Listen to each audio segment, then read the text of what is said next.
கர்த்தருக்கு பிரியமான அன்பு சகோதர சகோதரிகளை மீண்டுமாக அடுத்த பாடத்திற்குள்ளாய் உங்களை அன்போடு வரவேற்கிறேன். இன்றைக்கு பயத்தை பற்றிய ஒரு ஆண்டவருடைய வார்த்தையை நாம் தியானிக்க இருக்கிறோம். அல்லது how to over come the fear R the fear. பிரியமானவர்களே, பயம் நம்முடைய வாழ்க்கையினுடைய ஒரு மிகப்பெரிய எதிரி. அந்த பயத்தை நாம் மேற்கொள்ளும் பொழுது நம்முடைய வாழ்க்கையில் அநேக வெற்றிகளும் அநேக நன்மைகளும் வரும் அப்படிங்கிறத உணர்ந்து இந்த பாடம் நமக்கு பிரயோஜனமாக இருக்கும் என்பதை நான் உண்மையாக விசுவாசிக்கிறேன்.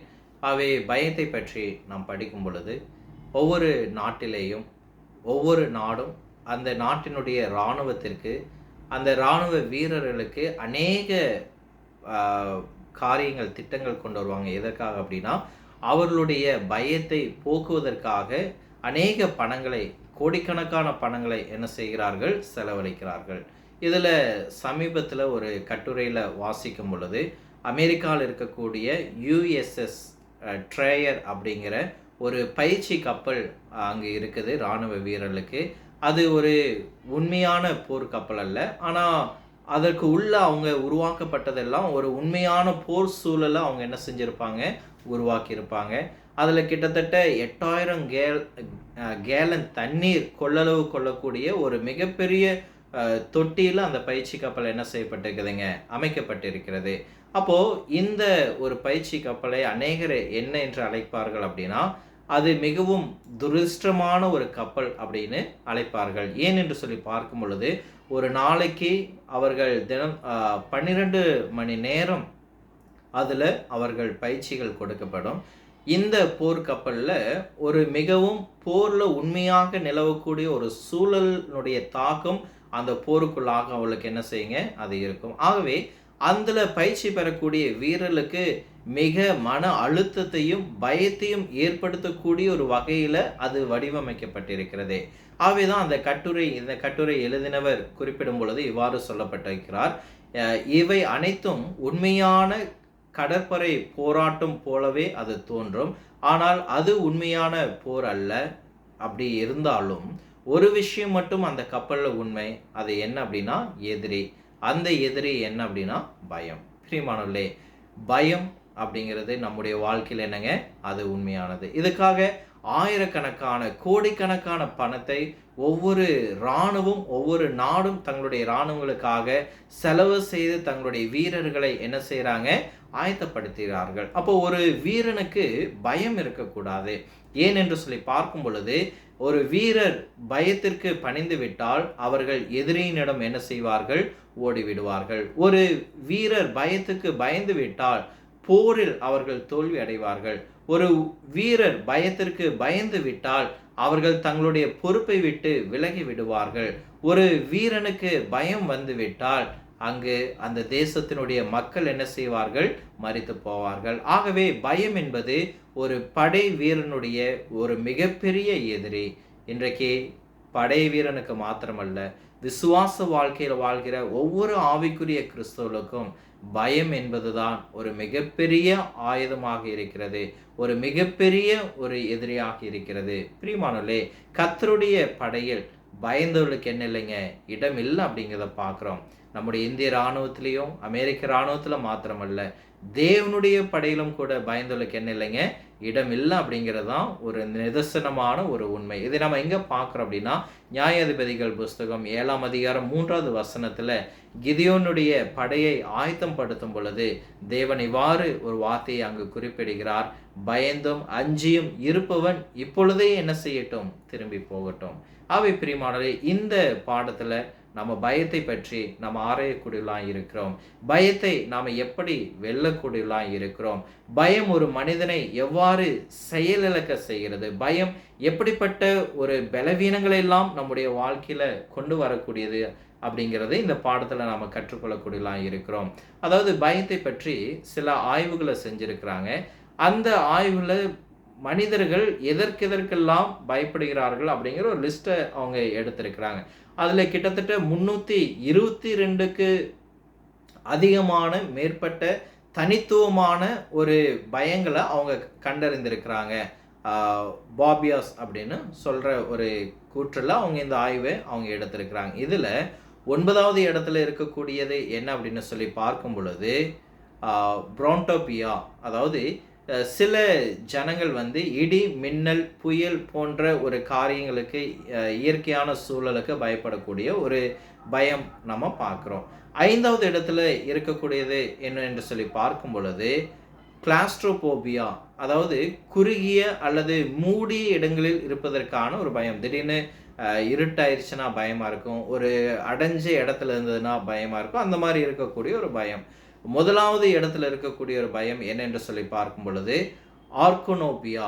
இந்த ஒரு பயம் எது அப்படின்னா சிலந்தைகளை பற்றிய ஒரு பயம். அதாவது சிலந்தை பூச்சியை பார்த்தாவே ஸ்பைடர் மேன்கிறோம் இல்லைங்களா, அந்த ஸ்பைடரை பார்த்தாவே பயம் வரும். இந்த பயம் அதிகமாக யாருக்கு இருக்குங்க? பெண்களுக்கு ரொம்பவே அதிகமாக இருக்கும். எங்கள் வீட்டில் எங்கள் பிள்ளைகளும் அதை பார்த்தா பயப்படக்கூடிய ஒரு பிள்ளைகள் தான். சரி, இந்த பயத்தின் லிஸ்ட்டில் இன்னொரு பயமும் இருக்குது. என்ன என்று சொல்லி பார்க்கும் பொழுது ஹோமிலோபியா அப்படிங்கிற ஒரு பயம். இதனுடைய ஒரு பொருள் என்ன அப்படின்னா பிரசங்கங்களை கேட்பதற்கான ஒரு பயம். எவ்வளோ ஆச்சரியமா இருக்குது பார்த்தீங்களா?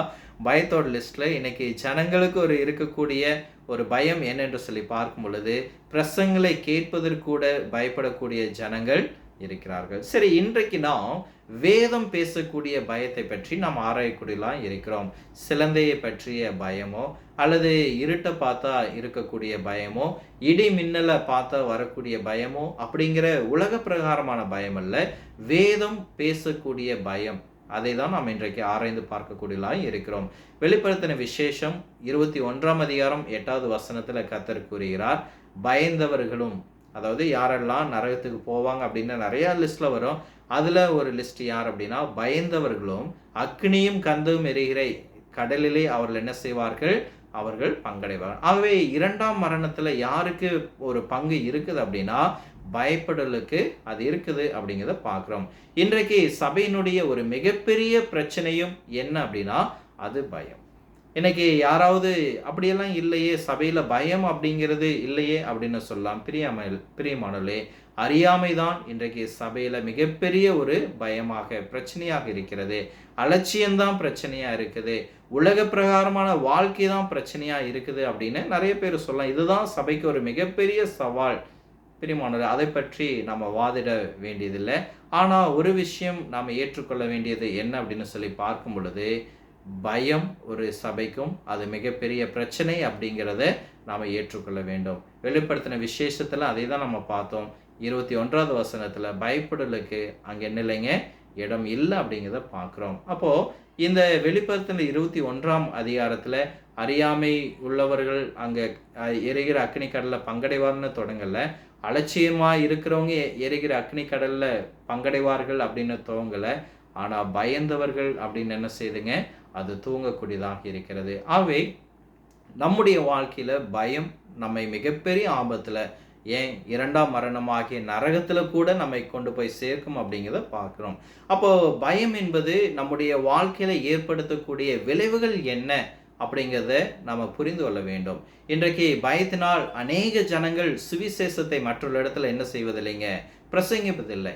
பலர் ஆராதனையில் பொதுவாக ஊழியம் செய்ய என்ன செய்வதில்லைங்க, முன் வருவதில்லை.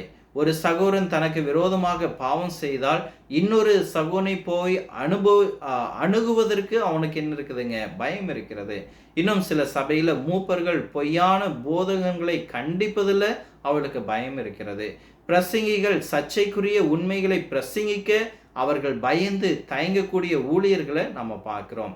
சபையில நற்செய்தி பணிகளை செய்வதில் சிலர் பயந்துட்டு அதை செய்யாமல் இருக்கிறாங்க. இன்றைக்கு சுவிசேஷ ஊழியங்களை ஆதரிப்பதற்கு அநேகர் ஒரு சில பயத்தினால அதை ஆதரிப்பதில்லை. சபையினுடைய கட்டிடங்க காரியங்களில் அநேகர் பயந்து கொண்டு அந்த காரியங்களை துவங்குவதில்லை.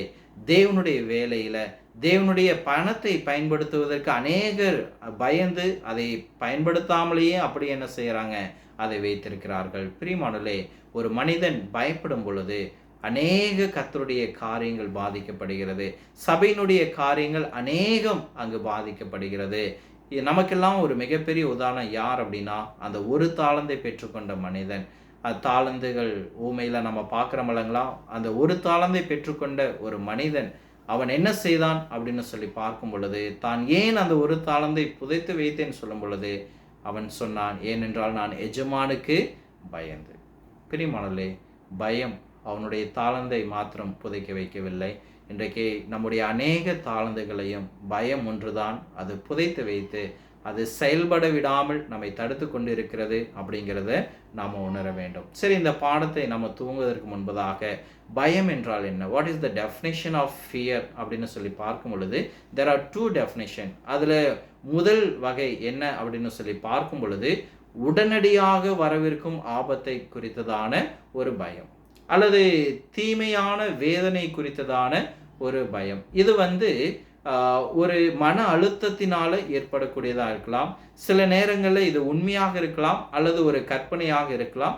ஆனால் தனக்கு ஒரு ஆபத்து வருது, தனக்கு ஒரு வேதனை வருது அப்படிங்கிறத உணர்ந்து ஏற்படக்கூடிய ஒரு பயம் ஒரு மனிதனுக்கு இருக்கிறது.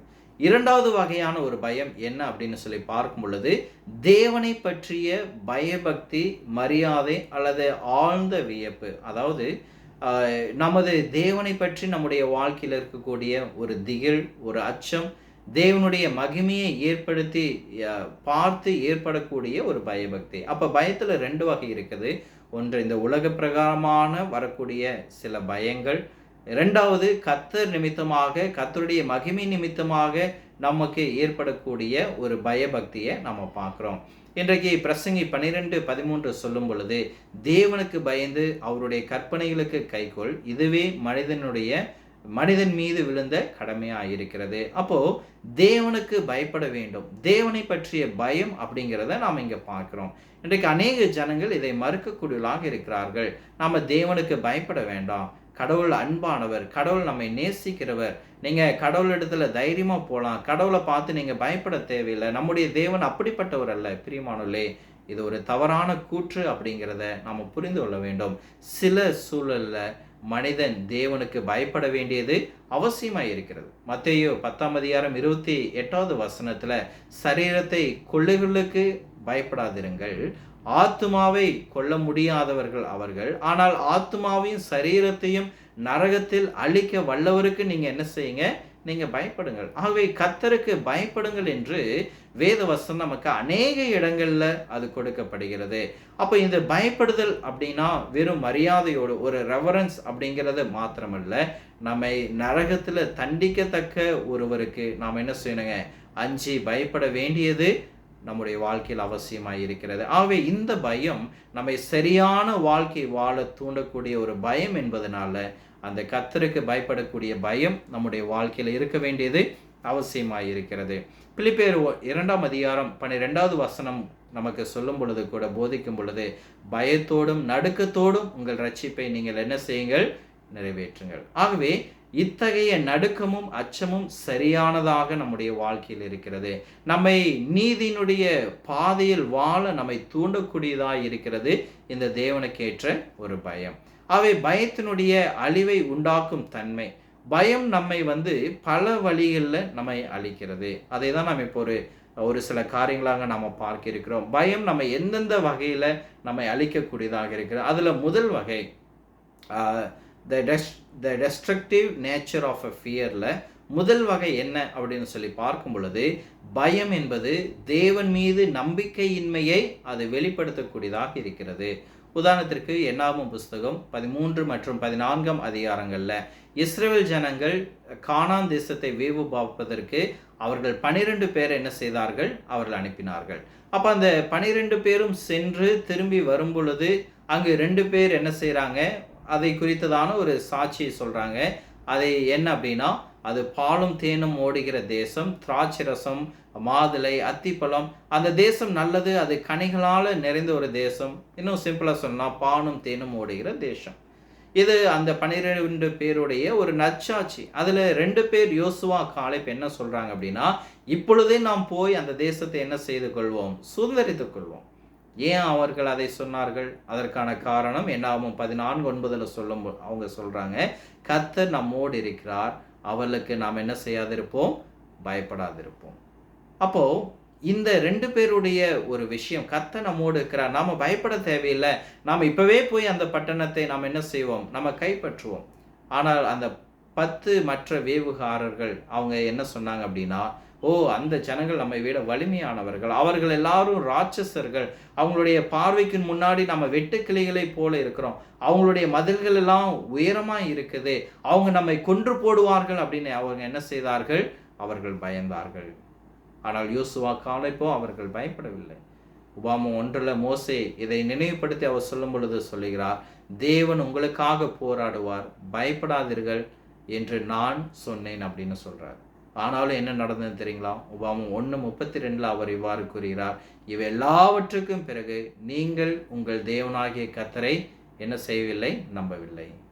நண்பர்களே, பயம் காரணமாக தேவனுடைய வேலையை செய்யாமல் இருந்தால் அது தேவன் மீது நம்பிக்கை இல்லாததை அது என்ன செய்யுதுங்க? வெளிப்படுத்தக்கூடியதாக இருக்கிறது. இன்றைக்கு அநேக சபையில் இருக்கக்கூடிய ஸ்தல ஊழியர்களாக இருக்கட்டும், மூப்பர்களாக இருக்கட்டும், அல்லது சபையினுடைய உதவிக்காரர்களாக இருக்கட்டும், சபையினுடைய பணங்களை அங்கு வைத்து கொண்டு அந்த பணங்களை ஆத்தும ரட்சிப்புக்கு அங்கு பயன்படுத்த அனுமதிக்காத, பயந்துட்டு அதை உபயோகப்படுத்தாத எத்தனை சபையில் எத்தனை மூப்பர்கள் இருக்கிறாங்க அப்படிங்கிறத நம்ம சிந்தித்து பார்க்க வேண்டும்.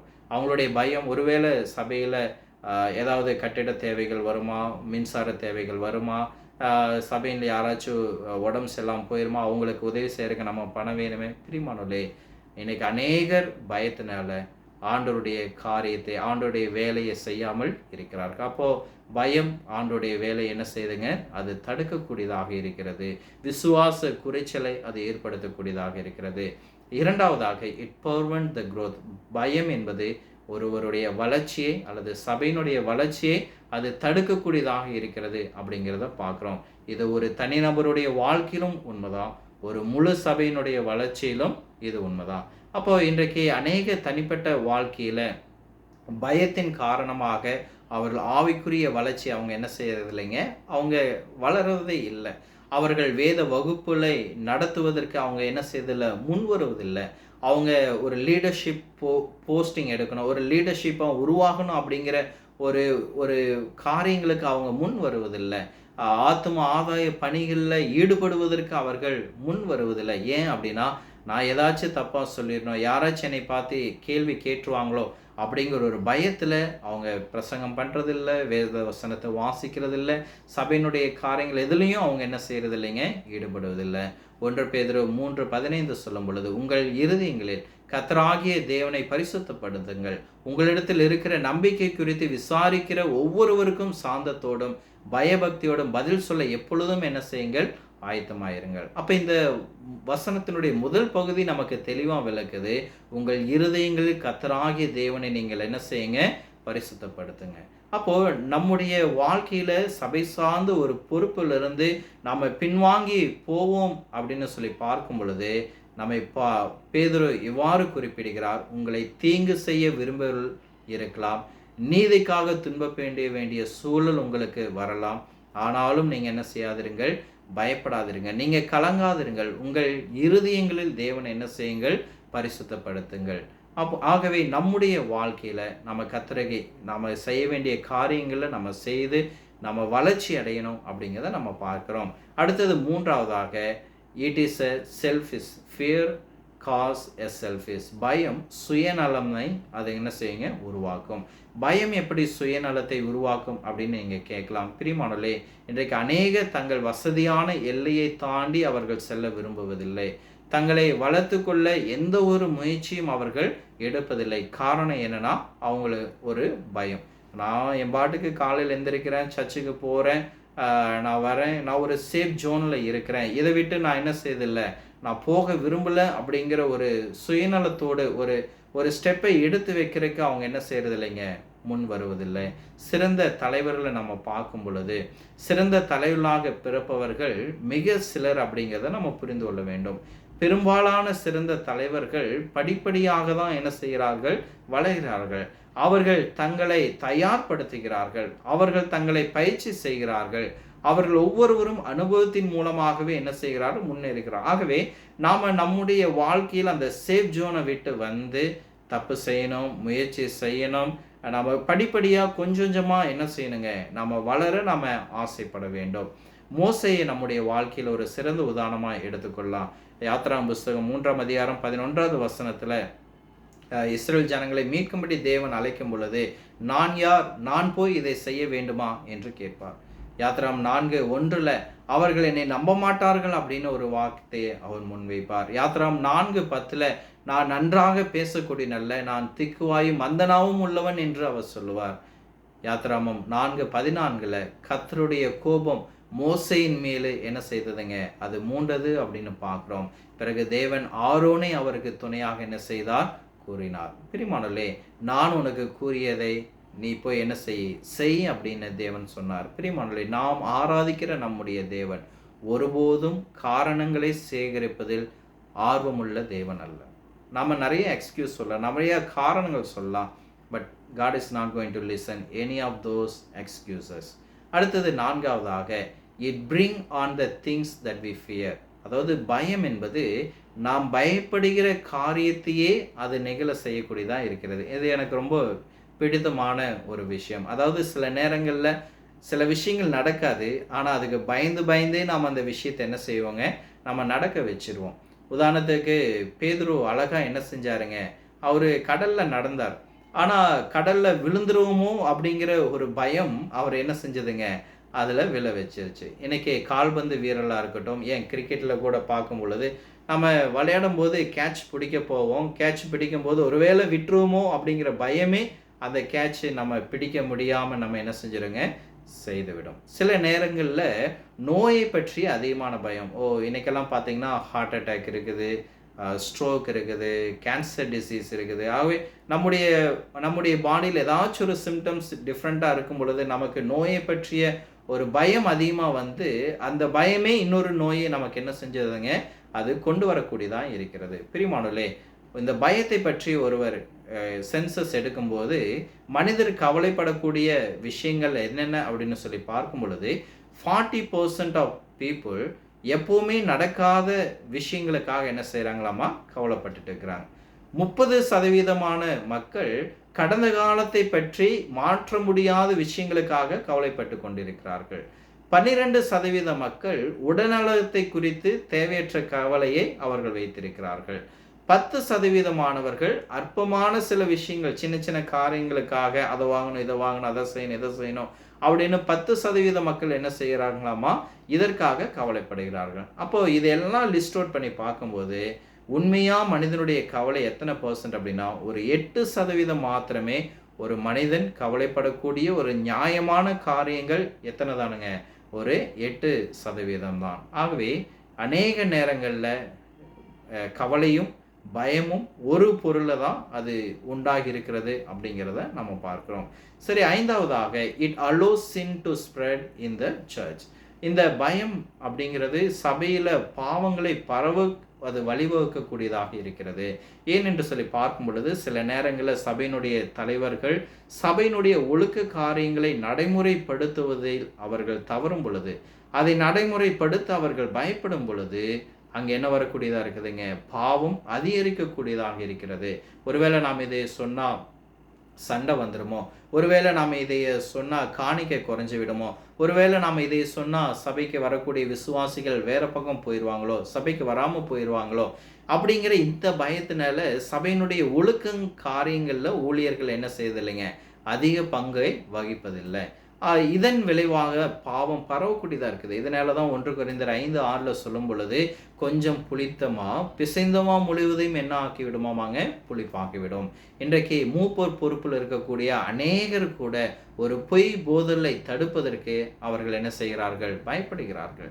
ஆனால் ஒரு மூப்பர் எப்படி இருக்கணுங்க, அவர் பயப்படாதவராக இருக்கணும். ஏன்னா மூப்பர் பயப்படாத இருக்கணுமா, இது ஒரு தகுதியா அப்படின்னு நம்ம பார்க்கும் பொழுது கண்டிப்பாக தீத்து 1ஆம் அதிகாரம் 9-11 சொல்லும் பொழுது ஆரோக்கியமான உபதேசத்தினாலே புத்தி சொல்லவும் எதிர்பேசுலை கண்டனம் பண்ணவும் வல்லவனுமாய் இருக்கும்படி தான் போதிக்கப்பட்டதற்கேற்ற உண்மையான வசனத்தை நன்றாய் பற்றி கொண்டவனுமாய் அவர்கள் இருக்க வேண்டும். அப்போ இங்கே மூப்பருக்குரிய ஒரு தகுதி சொல்லி பார்க்கும் பொழுது அவர்கள் ஆரோக்கியமான உபதேசத்தை புத்தி சொல்லவும் எதிர்பேசுலை கண்டனம் பண்ணவும் வல்லவனுமாய் இருக்கும்படி அப்படிங்கிறத நம்ம பார்க்குறோம். அப்போது அவர்கள் எதற்கும் பயப்படாமல் அங்கு கள்ள உபதேசங்களுக்கு எதிர்த்து பேச வேண்டியது ஒரு மூப்பருடைய ஒரு குவாலிஃபிகேஷனாக இருக்குது.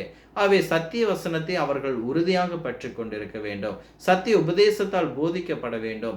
எதிர்ப்பவர்களை கண்டிக்க வேண்டும். பொய் போதலுடைய வாயை அவர்கள் அடைக்க வேண்டும். அப்போ இதுக்கெல்லாம் என்ன தேவை அப்படின்னா, அவளுக்கு தைரியம் தேவை. அவங்களுக்கு பயம் அவங்களுக்கு இல்லாமல் இருக்க வேண்டும். சரி, அடுத்ததாக 6வதாக இட் ஃபீட்ஸ் பேட் பிஹேவியர். பயம் தவறான நடத்தையை அது ஊட்டமளிக்கக்கூடியதாக அல்லது ஊக்கமளிக்கக்கூடியதாக இருக்கிறது. இன்றைக்கு பிலாத்து ஏன் இயேசு கிறிஸ்துவை சிலுவையில் அறைய அனுமதித்தார் அப்படின்னு சொல்லி பார்க்கும் பொழுது, ஏனென்றால் அவன் மக்களை பார்த்து என்ன செய்தாங்க, அங்கே பயந்தான். ஒருவேளை இவரை சிலுவையில் அறையிலேனா ஒரு மிகப்பெரிய கலகம் எழும்பிவிடுமோ என்று அவன் பயந்தான். தன்னுடைய அதிகாரத்தை தான் இழந்து விடுவோமோ என்று அவன் என்ன செய்தாங்க, பயந்தான். அப்போ பயம் ஒரு சமுதாயத்திலும் சரி, ஒரு குடும்பத்திலும் சரி, சபையிலும் சரி, ஒரு காரியத்தை சரி செய்ய தவறும் பொழுது, உண்மையை உண்மை என்று சொல்ல தவறும் பொழுது, பொய்யை பொய்யை என்று சொல்ல தவறும் பொழுது, ஒரு தவறான நடத்தையை அது ஊக்கமளிக்கக்கூடியதாக இருக்கிறது. கலாத்தியர் 2ல் பவுல் ஏன் பேதுருவை கண்டித்தார் அப்படின்னு சொல்லி பார்க்கும் பொழுது, ஏனென்றால் பேதுரு யூதர்களுக்கு பயந்து புறஜாதிகளிடமிருந்து அவர் என்ன செய்தாருங்க, விலகினார். அப்போ அந்த இடத்துல பேதுரு ஏன் அதை செய்தார் அப்படின்னு சொல்லி பார்க்கும் பொழுது, அவர் பயந்ததினால் செய்தார். அவர் ஏற்றுக்கொண்டார், புறஜாதியை கர்த்தர் ஏற்றுக்கொண்டார் அப்படிங்கிறது தனக்குள்ளாக ஏற்றுக்கொண்டு தான் புறஜாதிகளுக்கு போய் சத்தியத்தை சொன்னார். ஆனாலும் அவர்கள் யூதர் வரும் பொழுது புறஜாதியின் இடத்திலிருந்து விலக என்ன காரணம், அவருக்குள்ளே இருந்த அந்த ஒரு பயம். பிரியமானவர்களே, இன்றைக்கும் பல இளைஞர்கள் மதுபானம் அருந்துவது, புகைப்பிடிப்பது, திருமணத்திற்கு முன்பதாக ஒழுக்கக்கேடான உறவுகளில் ஈடுபடுவது, பிறர் என்ன நினைப்பார்கள் என்ற பயத்தினால் அநேகர் இந்த விஷயங்களை செய்கிறாங்க. இதெல்லாம் பண்ணலினா நான் ஆண் அல்ல, இதெல்லாம் நான் பண்ணல அப்படின்னா I am not a man, நான் வந்து மேன்லேயே காமிக்கணும் அப்படிங்கிற ஒரு விஷயத்துக்காகவே இப்படிப்பட்ட தவறான ஒரு நடத்தையை இன்றைக்கு அநேக வாலிபர்கள் பின்பற்றுகிறார்கள். சரி, அடுத்ததாக 7வதாக இட் மேக் லைஃப் மிசரபிள். பயம் நம்முடைய வாழ்க்கையை அது வேதனையாக மாற்றுகிறது. 1 சாமுவேல் 28ல் சவுலுடைய வாழ்க்கையினுடைய கடைசி நாட்களை நாம் பார்க்கும் பொழுது பயம் அவரை எவ்வாறு சிதைத்தது அப்படிங்கிறத நம்ம பார்க்குறோம். 1 சாமுவேல் 28:5 நம்ம பார்க்கும் பொழுது சவுல் பெலிஸ்தரின் பாளையத்தை கண்டபோது அவன் என்ன செய்தாங்க, பயந்து அவன் இருதயம் மிகவும் அங்கு தளத்தளித்து கொண்டிருந்தது. இந்த பயம் அவனை என்ன செய்ய வச்சது அப்படின்னா, 1 சாமுவேல் 28:7 அப்பொழுது சவுல் தன் ஊழியக்காரை நோக்கி, அஞ்சனம் பார்க்கிற ஒரு ஸ்திரீயை தேடுங்கள், நான் அவளிடத்தில் போய் விசாரிப்பேன் என்றான். அதுக்கு அவனுடைய ஊழியக்காரர், இதோ எந்நேரத்தில் அஞ்சனம் பார்க்கிற ஒரு ஸ்திரீ இருக்கிறார் என்றார். பிரியமானவர்களே, இன்றைக்கு அநேகர் நாமளும் கூட ஜோசிக்காரங்களை பார்க்க போகிறோம். நல்ல நேரம் பார்க்குறாங்க, கெட்ட நேரம் பார்க்குறாங்க, இதை அப்படி செய்யணும் இப்படி செய்யணும், நிறைய விஷயங்கள் பண்ணுறாங்க. ஏன் அப்படின்னா பயம். ஒருவேளை இந்த நாளில் பண்ணால் வாழ்க்கை நல்லா இல்லாமல் போயிடுமோ, இந்த நாளில் தூங்கினா இது நல்லா இல்லாமல் போயிடுமோ. பயம் சவுனுடைய வாழ்க்கையை சீரழித்தது போல இன்றைக்கும் அநேக கிறிஸ்துவனுடைய வாழ்க்கையை அது சீரழித்து கொண்டிருக்கிறது. ஒரு மிகப்பெரிய கோடீஸ்வரர் அவர் ஹோவர்ட் ஹியூஸ் அப்படிங்கிறவர், அவர் தன்னுடைய வாழ்நாளுடைய இறுதிய தனிமையிலே என்ன செய்தாருங்க, வாழ்ந்தார். ஏன் அப்படின்னா அவருக்கு வாழக்கூடிய ஒரு பயம் வந்தது. ஆகவே அவருடைய பயத்தில் தன்னுடைய வாழ்க்கையில் பயத்திலேயே கழித்து தான் சாகும் வரை தனிமையிலும் அவர் என்ன செய்தாருங்க, வாழ்ந்து மரித்த ஒரு நபராக இருக்கிறார். நம்முடைய வாழ்க்கையில் பயம் வரும் பொழுது நம்முடைய வாழ்க்கை அங்கு சிதைக்கப்படுது அப்படிங்கிறத நம்ம புரிந்து கொள்ள வேண்டும். அடுத்தது 8வதாக it makes one useless in the lord's kingdom. பயம் தேவனுடைய ராஜ்யத்தில் ஒருவரை பயனற்றவராக என்ன செய்துங்க, மாற்றக்கூடியவராக இருக்கிறது. நியாயாதிபதிகள் புஸ்தகம் 7ஆம் அதிகாரம் 3வது வசனம், மீதியானருக்கு எதிராக போருக்கு செல்லும் பொழுது கர்த்தர் இவ்வாறு அவளுக்கு கூறினார், ஆகையால் பயமும் திகிலும் உள்ளவன் எவனோ அவன் திரும்பி கீலேயாத் மலையிலிருந்து விரைவாய் ஓடி போக கடவன் என்று நீ ஜனங்களின் செவிகள் கேட்க பிரஸ்தாபப்படுத்து என்றார். அப்பொழுது ஜனத்தில் 20,000 பேர் திரும்பி போய்விட்டார்கள், 10,000 பேர் மீதியாய் இருந்தார்கள். அப்போது ஆண்டவர் சொல்லும் பொழுது பயப்படுகிறவன் எவனோ அவன் திரும்பி போகட்டும். 22,000 பேர் என்ன செய்தார்கள், திரும்பி சென்றார்கள் அப்படின்னு பார்க்கணும். அப்போ கர்த்தருடைய சேனையில், கர்த்தருடைய சபையில் அங்கு பயங்கரவாதிகளுக்கும் கோழைகளுக்கும் பயந்தவர்களுக்கும் என்ன இல்லைங்க இடமில்லை அப்படிங்கிறத பார்க்குறோம். ஒரு முறை ஒரு வாலிபன் தன்னுடைய அப்பா இடத்துல சொன்னார், நான் இன்னைக்கு சபையில் யாராச்சும் ஞானஸ்நானம் எடுக்க விருப்பமானு கேட்கும்போது நான் விருப்பம்னு சொல்லி நான் ஞானஸ்நானம் எடுக்க போகிறேன்னு சொன்னான். அதே போல் சபைக்கு போனாங்க. ஊழியரும் கேட்டார், யாராவது ஞானஸ்நானம் எடுக்க விருப்பமாக இருக்கிறீங்களா அப்படின்னு. இவர் தன்னுடைய மகனை பார்த்தாரு. தன்னுடைய மகன் எந்திரிக்கல, கையை உயர்த்தலை. அப்போ அந்த மகன் சபை முடிந்தவுடன் அப்பாட்ட வந்து சொன்னார், அப்பா என்னை மன்னிச்சிருங்க, எனக்கு அவங்க கேட்கும்போது திடீர்னு பயமாக இருந்தது, அதனால நான் எதுவும் சொல்லலை அப்படின்னு சொன்னார். அதுக்கு அவங்க அப்பா சொன்னார், ஒன்றும் இல்லை, பரவாயில்ல மகனே, பயப்படுவர்களுக்கு கர்த்தருடைய சபையில் இடமில்லை அப்படின்னு சொல்லும் பொழுது அடுத்த நாள் உடனே அந்த மகனை என்ன செய்தாங்க, விரைவாக போய் நான் ஞானஸ்நானம் எடுத்துக்கொள்கிறேன் அப்படின்னு சபையில் சொன்னாங்க. பிரியமானவர்களே, ஒரு விஷயம் நம்முடைய வாழ்க்கையில் மிக ஆழமாக நாம் புரிந்து கொள்ள வேண்டும். கோழைகளுக்கும் பயந்தவர்களுக்கும் கர்த்தருடைய சமூகத்தில் என்ன இல்லைங்க, அங்கே இடமில்லை. சரி, 9வதாக இட்ஸ் அ கண்டாஜியஸ். பயம் ஒரு தொற்று நோயை போல பரவக்கூடிய ஒரு விஷயமாக இருக்கிறது. அதாவது கானான் தேசத்தினுடைய எல்லையில் 10 வேவுகாரர்கள் போனார்கள். அவங்க பார்த்தது மிகப்பெரிய ராட்சசர்களை அவர்கள் பார்த்தாங்க, மிகப்பெரிய பதில்களை பார்த்தாங்க. இதெல்லாம் பார்த்துட்டு நாம் இந்த தேசத்தை வெல்ல முடியாது அப்படின்னு நினச்சாங்க. இதை நினைச்சது மாத்திரமல்ல, என்னாகும் 14:1 சொல்லும் பொழுது அந்த ஒரே செய்தி முழு ஜனங்களையும் பயத்தில் ஆழ்த்தியது. அவர்கள் அனைவரும் அழுதார்கள். அந்த பயம் பாருங்க, இவங்க 10 பேருக்கு இருந்த பயம் அந்த ஜனங்களிடத்துல சொல்லும் பொழுது அந்த 10 பேருடைய பயம் அந்த தேசத்தினுடைய பயமாக, எல்லாருடைய பயமாக அது மாறியது அப்படிங்கிறத பார்க்குறோம். ஒரு தலைவரின் பயம், ஒரு ஊழியருக்கு பயம் வந்துருச்சு அப்படின்னா அது ஒரு முழு சபையும் பாதிக்கும். ஒரு மூப்பரனுடைய பயம் ஒரு முழு மூப்பர்களுடைய குழுவையும் அது பாதிக்கும் அப்படிங்கிறத பார்க்குறோம். அவை நாம் செய்ய விரும்புகிற பெரிய பணிகள் நிறைவேறாதபடி இந்த பயம் தடுக்கக்கூடிய ஒன்றாக இருக்கிறது. அடுத்தது இறுதியாக 10வதாக இட் டெஸ்ட்ராய்ஸ் த சோல். பயம் ஒருவருடைய ஆத்மாவை அழிக்கும் அப்படிங்கிறத நம்ம பார்க்குறோம். இந்த பாடத்தினுடைய துவக்கத்தில் நம்ம படித்தோம். வெளிப்படுத்தினால் 21:8 சொல்லும் பொழுது பயந்தவர்களுக்கு எங்கே பங்கடைவார்களாமாங்க, 2ஆம் நரகமாகிய மரணத்தில் அவங்க என்ன செய்வார்கள், பங்கடைவார்கள். மத்தேயு 25:25 சொல்லும் பொழுது ஒரு தாளந்தை பெற்றுக்கொண்டவன் தான் பயந்ததினால் அதை புதைத்தேன் அப்படின்னு சொன்னான்.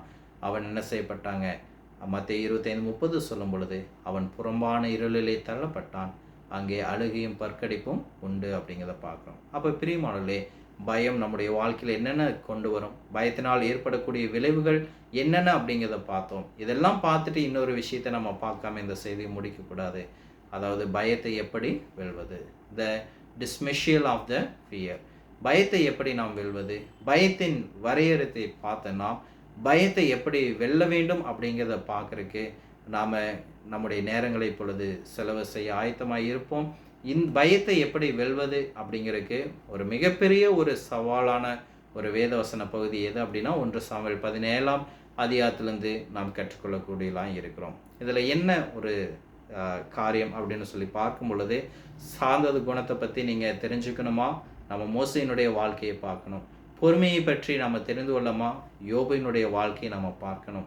தைரியத்தை பற்றி தெரிந்து கொள்ளமா, நாம் பார்க்கக்கூடிய ஒரு சிறந்த முன்மாதிரி யார் அப்படின்னா தாவீதை விட ஒரு சிறந்த நபர் இல்லை. ஆகவே தான் இந்த பயத்தை எதிர்கொள்ள ஒரு தைரியமான ஒரு நபர் தாவீதை குறித்த ஒரு ரகசியம் 1 சாமுவேல் 17ஆம் அதிகாரத்தில் நமக்கு இருக்குது.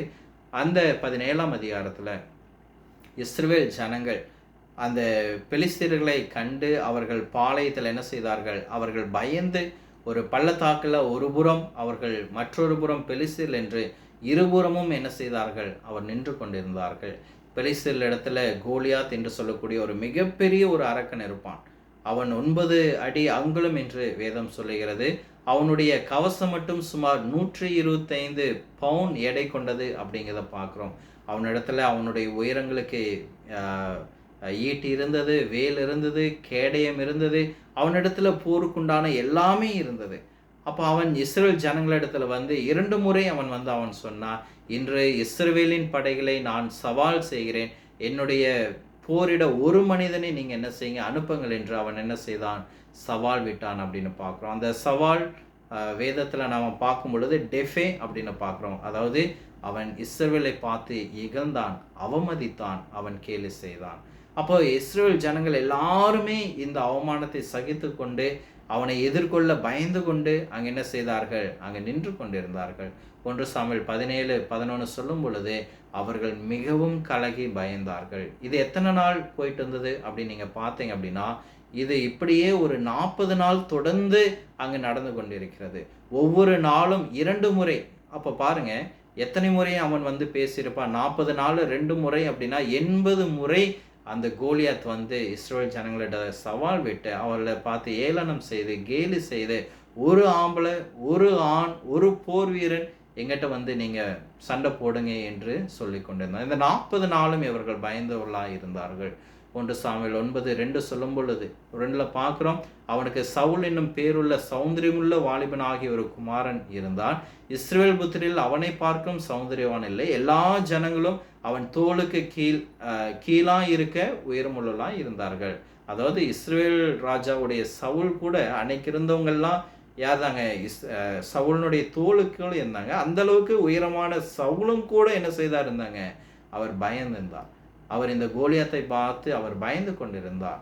1 சாமுவேல் 17:11 அதை நமக்கு மீண்டும் அது அறிவுறுத்துகிறது. அப்பப்பா தாவீது வராரு. 8 சகோதரரில் இளையவன் தாவீது அப்படின்னு பார்க்குறோம். தாவீது ஒரு ஆட்டை மேய்த்து கொண்டிருந்த ஒரு மேய்ப்பன் அப்படின்னு பார்க்குறோம். தன்னுடைய போரில் இருக்கக்கூடிய தன்னுடைய அண்ணன்களுக்காக உணவு கொண்டு போகும்படி தாவீது அந்த இடத்துக்கு என்ன செய்கிறாருங்க? அங்கு போகிறார். அப்போ தாவீது இந்த சம்பவங்கள் எல்லாம் கவனித்து கொண்டு இந்த சம்பவங்களில் தாவீது முன் வருகிறார். நான் இந்த பெலிஸ்தீனை, நான் இந்த கோலியாத்தை நான் முறியடிக்கிறேன் அப்படின்னு சொல்லி பார்க்குறாரு. இங்கே தான் நம்ம பார்க்குறோம் the David courage in the face of the fear. பயத்தின் மத்தியில் தாவீதினுடைய ஒரு தைரியத்தை நாம் இங்கே பார்க்குறோம். தாவீது இந்த சவுல் இடத்துல போய் சொல்லும் பொழுது, நான் இந்த பெலிஸ்தீனை நான் வீழ்கடிக்கிறேன், கோலியாத்தை நான் போய் சண்டை போடுறேன் அப்படின்னு சொல்லும் பொழுது, இந்த தைரியம் எப்படி தாவீதுக்கு வந்தது அப்படின்னு சொல்லி பார்க்கும் பொழுது, தாவீது தேவனுடைய கடந்த கால உண்மைத்தன்மையை அவர் நினைத்தவராய் இருந்தார். 1 சாமுவேல் 17:37 தாவீது சவுலிடம் சொல்லும் பொழுது, சிங்கத்தின் கையிலிருந்து, கரடியின் கையிலிருந்து என்னை காப்பாற்றி கர்த்தர் இந்த பெலிஸ்தீன் கையிலிருந்தும் என்னை காப்பாற்றுவார் அப்படின்னு சொன்னார். அப்போ சில நேரங்களில் நம்ம பயத்தை வெல்ல நம்முடைய கடந்த காலத்தில் கர்த்தர் செய்த காரியங்களை நாம் நினைத்து பார்க்க வேண்டியது முக்கியமாக இருக்கிறது. அவர் எத்தனை முறை நம்மை ஆசீர்வதித்திருக்கிறார், அவர் எத்தனை முறை நம்மை காப்பாற்றியிருக்கிறார், அவர் எத்தனை முறை நம்மை வழி நடத்தியிருக்கிறார். அவை நாம் கடந்து வந்த அனுபவங்கள் எதிர்காலத்திற்காக தேவன் நம்மை தயார்படுத்த வழிகளாக இருக்கலாம். எபிரேயர் 11 நாம் அப்படிப்பட்ட அநேக விசுவாச வீரர்களை பற்றி தான் நம்ம பார்க்குறோம். எபிரேயர் 11:12 சொல்லும் பொழுது, இவ்வளவு பெரிய சாட்சிகள் மேகம் போல நம்மை சூழ்ந்து கொண்டிருக்கப்படியால் நமக்கு முன்பாக வைத்திருக்கும் ஓட்டத்தை நாம் என்ன செய்வோம்? ஒருமையோடு ஓடக்கணும். அப்போ நம்முடைய வாழ்க்கையில் அநேக நேரங்களில் பாடுகள் கஷ்டங்கள் வரும் பொழுது நமக்கு முன்பதாக வாழ்ந்த விசுவாச வீரர்களை நாம் பார்த்து ஓட வேண்டும். தாவீது இங்கே தன்னுடைய கடந்த காலத்தில் தேவன் என்னை எப்படி காப்பாற்றினார் அப்படிங்கிற ஒரு நம்பிக்கை அவருக்கு வாழ்ந்தது. அவன் அன்றைக்கு சிங்கத்தினுடைய வாய்க்கும் கரணினுடைய வாய்க்கும் என்னை தப்புவித்த தேவன் இவனுடைய கைக்கும் இன்று தப்புவிப்பார் என்கிற நம்பிக்கை தாவீதுக்கு இருந்தது.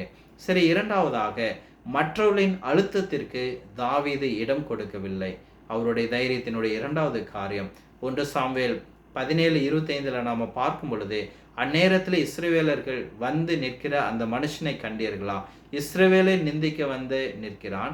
இவனை கொள்ளுகிறவன் எவனோ அவனை ராஜா மிகவும் ஐஸ்வர்யமாக்கி அவனுக்கு தம்முடைய குமாரத்தியை தந்து அவன் தகப்பன் வீட்டாருக்கு இஸ்ரவேலின் சர்வ மானியத்தையும் அவர் கொடுப்பார் என்றார்.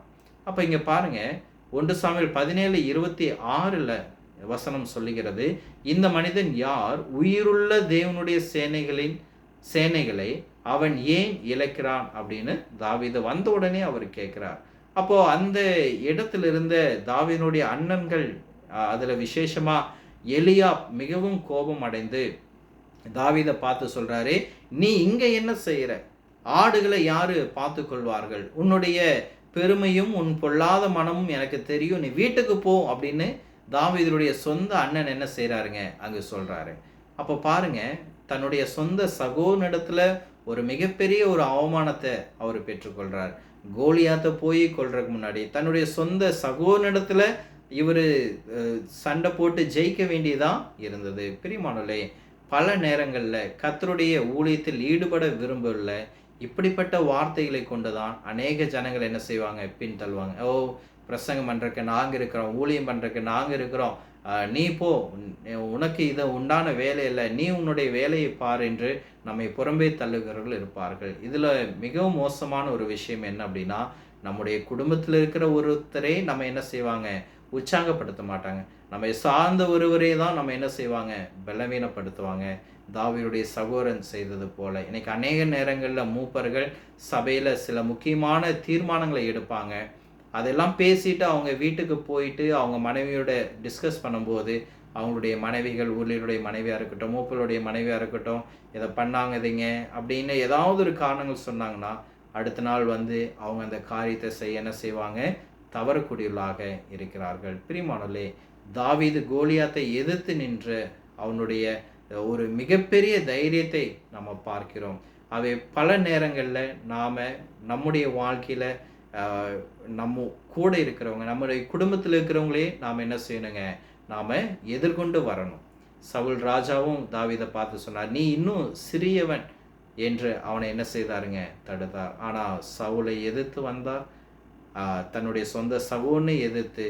இந்த தைரியம் தாவீதுக்கு என்ன செய்ததுங்க, வந்தது. அடுத்தது மூன்றாவதாக, தாவீது கோலியாத்தை விட தேவனை அதிகமாக என்ன செய்தாருங்க, பார்த்தார். உண்மையாகவே அந்த இடத்துல கோலியாத் தான் தாவீதுக்கு முன்னாடி இருந்தார். ரியாலிட்டியில் கோலியாத்தை தான் தாவீது பார்த்தாரு. ஆனால் அவருடைய பார்வையினுடைய மையம் யாராக இருந்தது அப்படின்னா தேவனாக இருந்தது.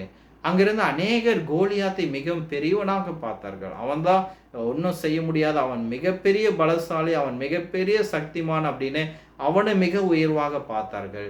ஆனால் தாவீதோ அவனை பெரியவனாக அல்ல, தேவனை பெரியவனாக பார்த்து கோலியத்தை அவர் சிறியவராக என்ன செய்தாருங்க, அவர் பார்த்தார். அப்போ மற்ற வீரர்கள் கோலியாத்தினுடைய உயரத்தையும் பலத்தையும் ஆயுதங்களையும் மட்டுமே பார்த்தார்கள். ஆனால் தாவீது தேவனை பற்றுமே சிந்தித்தார். இந்த அதிகாரத்தில் அதுக்கு ஒரு காரியம் என்ன அப்படின்னா, கோலியாத்தை பற்றி தாவீது 2 முறை தான் சொல்லியிருப்பார். ஆனால் தேவனை பற்றி 9 முறை அவர் குறிப்பிட்டிருப்பார்.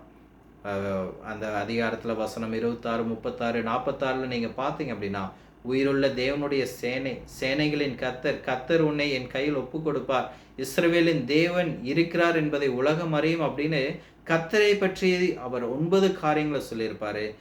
அங்கே கோலியாத்தை பற்றி 2 விஷயங்களை தான் சொல்லியிருப்பார். பிரியமானவர்களே, நம் வாழ்க்கையில் தேவனை பற்றிய சிந்தனைகள் கோலியாத் பற்றிய சிந்தனைகளை விட அதிகமாக இருக்க வேண்டும். அப்படி இருக்கும் என்றால் நம் பயங்களில் பெரும்பகுதியை நாம் வெல்ல முடியும். அப்போ நமக்கு வரக்கூடிய பிரச்சனையை நம்ம பெருசாக பார்க்கக்கூடாது. அந்த பிரச்சனையை நம்மை மீட்டு கொண்டு வரக்கூடிய தேவனை நம்ம பெருசாக பார்க்க வேண்டும். ரோமர் 8:31 சொல்லும் பொழுது, தேவன் நமக்காக இருந்தால் நமக்கு விரோதமாக இருப்பவன் யார்? பிலிப்பியர் 4:13 சொல்லும் பொழுது, என்னை பலப்படுத்துகிற கிறிஸ்துவினாலே நான் எல்லாவற்றையும் செய்ய எனக்கு என்ன உண்டுங்க, பலன் உண்டு. பிரியமானவர்களே, இன்றைக்கு உலகம் தன்னுடைய இராணுவத்திற்கு அநேக கோடிக்கணக்கான பணங்களை ஆண்டுதோறும் செலவிடுகிறது. ஏன் என்று சொல்லி பார்க்கும் பொழுது, பயம் வெல்லப்படாவிட்டால் அங்கு பணிகள் தோய்வடையும், தேசம் தோல்வி அடையும், உயிரினங்கள் அங்கு உயிர்கள் சாகப்படும். உண்மையாக நம்முடைய பயத்தையும் நம்ம எடுக்காமல் நம்ம விட்டுட்டோம் அப்படின்னா நம்முடைய வாழ்க்கையிலும் அது மிகப்பெரிய ஆபத்தை கொண்டு வரும். ஆகவே தேவனுடைய படையில் பயத்தின் விளைவும் அதைவிட மிகவும் பெரிதாக இருக்கும் அப்படிங்கிறத நம்ம புரிந்து கொண்டு பயத்தை நம்முடைய வாழ்க்கையிலிருந்து நம்ம எடுத்து போடுவோம். கர்த்தர் தாமே இந்த பாடத்தை கொண்டு நம்மை ஆசீர்வதிப்பாராக. உங்களுடைய பொறுமையான கவனத்திற்கு நன்றி தெரிவித்துக் கொள்கிறேன். நன்றி.